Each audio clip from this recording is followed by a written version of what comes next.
Hello students, let us take this chapter number 6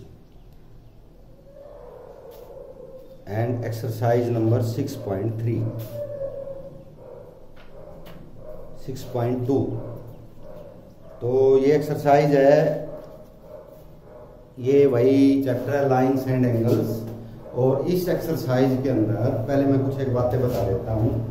जैसे हमने जो यूक्लिड्स एक्सियोम वगैरह लिए थे, पोस्टुलेट लिए थे, उनमें बताया गया था कि if there is a pair of parallel lines and a transverse lines intersect these two lines, pair of parallel lines and transverse lines intersect, then alternate angles are equal, alternate angles are equal। ये alternate angle होते हैं, जैसे इस line से अंदर की तरफ एक इधर का और दूसरे वाला alternate angles, corresponding angles are equal।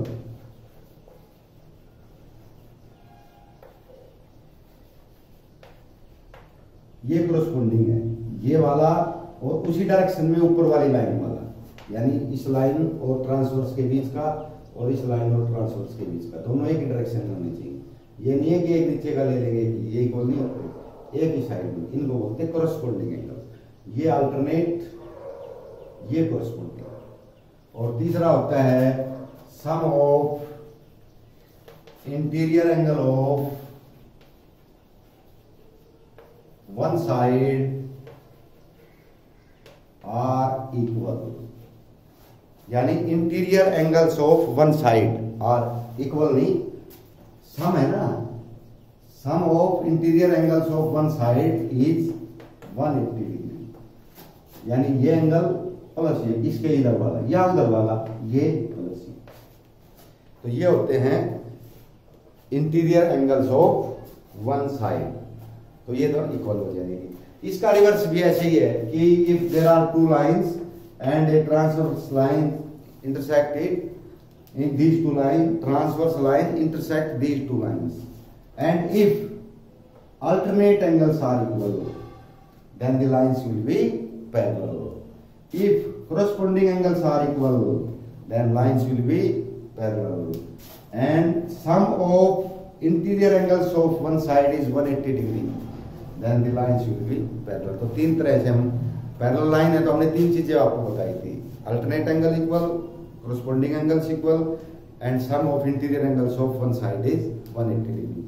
एक तरफ के इंटीरियर एंगल्स का सम, इंटीरियर अंदर वाले या इधर साइड के भी हो सकते, तो वो पैरेलल होती है। और अगर पैरेलल लाइंस हैं तो जो ये तीन चीजें हमने बताई थी वो प्रूव, तो ये एक दूसरे के अपोजिट है, बिलोंग है। तो ये तो इसके बारे में कि भाई पैरेलल लाइंस का जो इसके अंदर प्रिंसिपल आएगा उसका यूज करेंगे इसमें। तो बस यही है इसमें, और कोई नई बात नहीं है। बाकी वर्टिकली अपोजिट एंगल हमने कल बताए थे, ये वर्टिकली ये है इसके इक्वल, ये है इसके इक्वल, ये दोनों स्ट्रेट लाइन होनी चाहिए। लेकिन ये नहीं है कि आपने एक लाइन ये लगाई, ये तो स्ट्रेट है लेकिन ये सीधी जाने की बजाय किधर मुड़ गई, तो ये स्ट्रेट नहीं है, ये मुड़ जाती है। अब ये एंगल इक्वल नहीं होंगे क्योंकि स्ट्रेट लाइंस नहीं, तो स्ट्रेट लाइन के ऊपर ही आपने तो इसमें 5-6 एग्जांपल्स हैं और कुछ क्वेश्चंस हैं, 5-6, ये सारे आपने करने हैं। एक दो बताता हूँ। फर्स्ट है इसमें in figure 6.28 find the values of x, y and then show AB parallel CD। देखो दो लाइंस दे रखी है, ये वाली, ये ट्रांसवर्स लाइन है, ये एंगल 50 डिग्री है, ठीक है, ये एंगल 130 डिग्री है, और ये है x और ये है y, ठीक है। तो इसमें दो, एक तो x y की वैल्यू बतानी है, तो सिंपल है, हम कहेंगे x plus 50 degree is equal to 180। क्यों? लीनियर पेयर, लीनियर पेयर का प्रिंसिपल मैंने बताया था, आइडिया आपको एक स्ट्रेट लाइन के ऊपर के जो एंगल होते हैं 180 के होते हैं, या इधर वाले या इधर वाले, दोनों होने।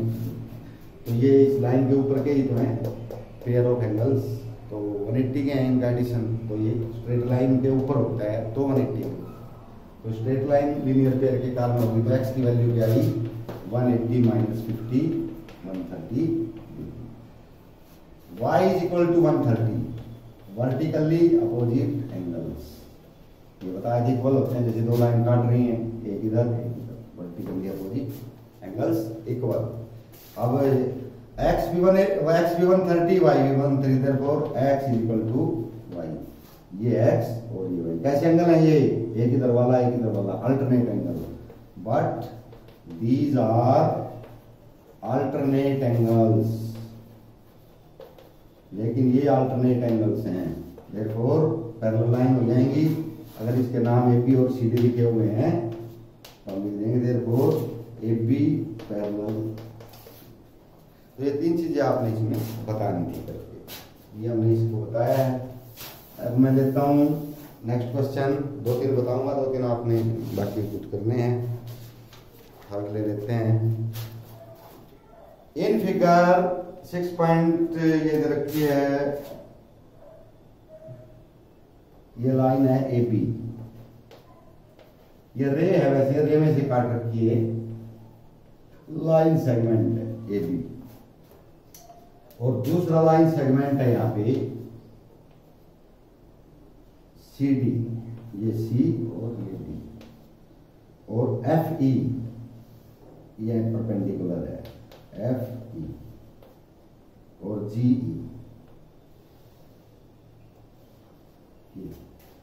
तो ये फिगर आपकी, इसमें बताना है AB पैरेलल CD दे रखा है, AB पैरेलल CD, यानी ये और ये क्या है पैरेलल है, and EF perpendicular CD, EF perpendicular CD, ये परपेंडिकुलर है, EF परपेंडिकुलर CD, ये परपेंडिकुलर का साइन होता है। परपेंडिकुलर का मीन 90 का एंगल, ये जैसे 100 कोण एंगल नहीं रखा है, ये 90 का है। अब angle GED 126, angle GED 126 degree, GED ये वाला सारा 126। आपने बताना है एंगल AGE, एंगल GEF और एंगल FGE, ये तीन एंगल आपने बताने हैं कैसे होंगे। तो पहला है AGE, ये वाला एंगल बताना है। हम कहेंगे AB, ये दो स्टेटमेंट है, ये AB पैरेलल CD, ये वाला। अब पैरेलल है तो अल्टरनेट एंगल्स इक्वल है, ये पैरेलल, ये ट्रांसवर्स लाइन है GE, AB parallel CD and GE is transverse line, transverse line, तो एंगल ये और ये इक्वल आएगा, therefore angle AGE is equal to angle GED। अब GED दे रखा 126 का, therefore angle AGE is equal to 120। पहला आ गया, ये कुछ सारा। दूसरा है GEF, ये भी सिंपल है, ये सारा 126 का है, ये 90 का दे रखा है, तो ये कितना बचेगा, तो हम कहेंगे एंगल GED, ये दो एंगल्स का जोड़ है, GEF प्लस FED, ये जो पूरा एंगल है it is sum of two angles, angle GEF and FED, ये प्लस ये 90, ये 126 का है। एंगल GEF आपने निकालना है, और ये 90 डिग्री का है, देखो दे रखा है 90 तरह के सब्ट्रैक्ट हो जाएगा, तो ये बच जाएगा एंगल 36 बच जाएगा, 36 is equal to angle GEF की वैल्यू क्या आई 36 डिग्री। एक और बात बतानी है आपने, FGE ये एंगल बताना है, तो ये तो 126 का है, ये लीनियर पेयर हो जाएगा, ये लिख देंगे angle AGE plus angle FGE is equal to 180 degree, क्यों लीनियर पेयर। लीनियर पेयर है इस लाइन के ऊपर देते हैं। तो लीनियर पेयर 180 का होता है। AGE 126 का हम निकाल चुके हैं पहले, ये वाला 126 plus angle FGE equal to 180, ये सब्ट्रैक्ट हो जाएगा। Angle FGE 180 minus 126 54 degree. तो 3 एंगल आपने इस तरह से निकाल के दिखाने हैं। तो ये थर्ड क्वेश्चन था, मैं एक बार और ले लेता हूँ, बाकी आपने करनी है।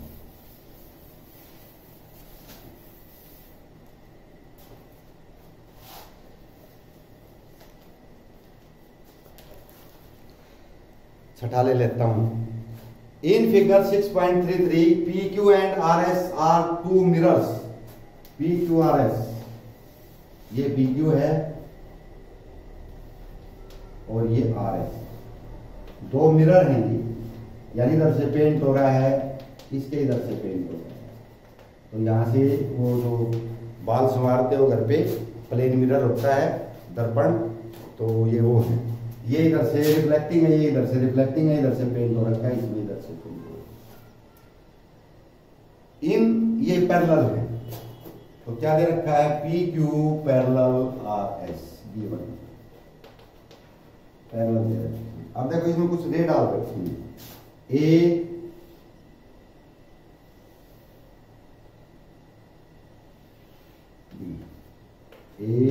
B और ये हो जाएगा C और ये हो गया, ये रे इधर डाल रखी है, ये इधर जा रही है, ये इधर है, ये इधर।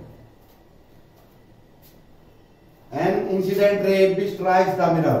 अब ये मिरर पे, अब जैसे आपने पढ़ा था एक क्लास में कि रिफ्लेक्शन, लाइट के अंदर रिफ्लेक्शन, व्हेन ए रे strike a surface turn back making same angle. तो ये तो एंगल ऑफ, जैसे ये अगर हम इसमें परपेंडिकुलर डाल दें यहाँ पे ये वाला, तो ये incident ray, incident angle, angle of incidence, ये रिफ्लेक्शन, ये दोनों इक्वल होते हैं। Angle of incidence and angle of reflection both are equal. ये आपने 8th में पढ़ा था। Prove that AB parallel CD। आपने ये पैरेलल करना, ये दो पैरेलल करना। तो अभी हमारे पास था कि भाई ये दो लाइन जो है पैरेलल दे रखी है। पहली बात हम देते हैं कि भाई ये है ट्रांसवर्स लाइन, एक तो पहली बात, ये दूसरी बात, ये ट्रांसवर्स लाइन है। लेकिन इससे पहले हमें एक बात देखनी पड़ेगी, तो हम डाल देंगे ड्रा BE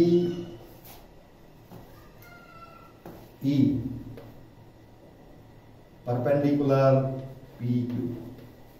PQ के ऊपर BE परपेंडिकुलर डाल दिया, यहां से परपेंडिकुलर डाल दिया, ये 90 का एंगल हो गया, ये परपेंडिकुलर डाल दिया। और यहां से and CF perpendicular RS, CF ये परपेंडिकुलर ये डाल दिया। दो बातें हो गई, यहां से हमने BE परपेंडिकुलर डाल दिया, यहां से हमने CF पर। अब क्योंकि ये पैरेलल लाइन थी, इस पे ये परपेंडिकुलर, इस पर है, तो ये तो दोनों पैरेलल हो जाएंगे, दोनों के दोनों, क्योंकि ये और ये दोनों क्या हो जाएंगे? पैरेलल हो जाएंगे। अब हमने इसमें ये देखना है, अगर ये पैरेलल हो गए, therefore BE parallel CF, BE और CF क्या हो गए? पैरेलल। ये दोनों परपेंडिकुलर है ना, क्योंकि ये भी 90 का एंगल है, ये भी 90 का एंगल। तो पैरेलल लाइंस पे अगर परपेंडिकुलर डालेंगे हम, तो दोनों परपेंडिकुलर भी क्या हो जाते हैं? पैरेलल। इसलिए एंगल 1 हो जाएगा एंगल 2, क्योंकि ये ट्रांसवर्स हो गई, ये दो पैरेलल हो गई, ये ट्रांसवर्स है, alternate angle. Therefore angle 1 is equal to angle 2 transverse angle. Transverse angle या अल्टरनेट एंगल्स, अल्टरनेट एंगल्स। अब चूंकि ये जो रिफ्लेक्शन होती है, ये मैंने बताया angle of incidence equal to angle of reflection, but angle of incidence is equal to angle of reflection. Incidence और रिफ्लेक्टेड एंगल इक्वल है। तो ये एंगल ये इंसिडेंट रे, ये रिफ्लेक्टेड रे, परपेंडिकुलर, तो ये रिफ्लेक्शन का एंगल है, ये इंसिडेंस एंगल है, ये दोनों इक्वल आ जाएंगे। तो दो तो हमने ले लिए, इसको 3 ले लेंगे, इसको 4 ले लेंगे। Therefore angle 1 is equal to angle 3, angle 2 is equal to angle 1 3 के बराबर, 2 4 के बराबर।